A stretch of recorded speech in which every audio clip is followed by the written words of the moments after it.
तिरंगा लहराए आसमान में आज हर दिल में गूंजे भारत का साज। तिरंगा लहराए, तिरंगा लहराए आसमान में आज हर दिल में गूंजे भारत का साज।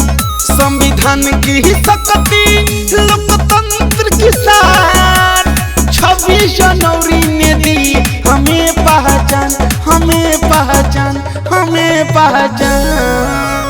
जय हो भारत जय संविधान, हम सब मिलकर बनाए महान।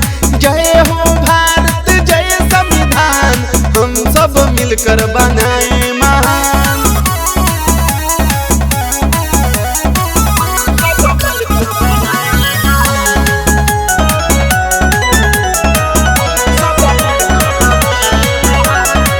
वीरों के बलिदान से सजी हुई ये धरती, आजादी की कहानी हर दिल में है बसती। वीरों के बलिदान से सजी हुई ये धरती, आजादी की कहानी हर दिल में है बसती, हर दिल में है बसती। उत्तर से दक्षिण पूर्व से पश्चिम तिरंगे के नीचे का पहचान। जय हो भारत जय संविधान, हम सब मिलकर बनाए महान।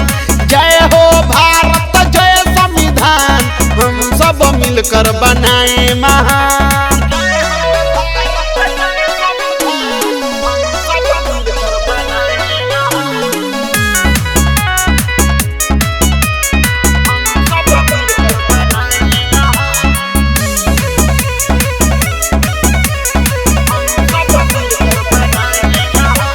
साबरमती से उठी अहिंसा की पुकार, गांधी जी ने दिखलाया सत्य का आधार। अम्बेडकर ने लिख डाली संविधान महान, हर नागरिक को मिला बराबर सम्मान, बराबर सम्मान।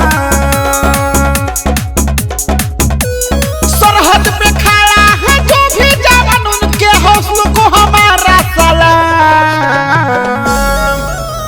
जय हो भारत जय संविधान, हम सब मिलकर बनाए महान। जय हो भारत जय संविधान, हम सब मिलकर बनाए महान।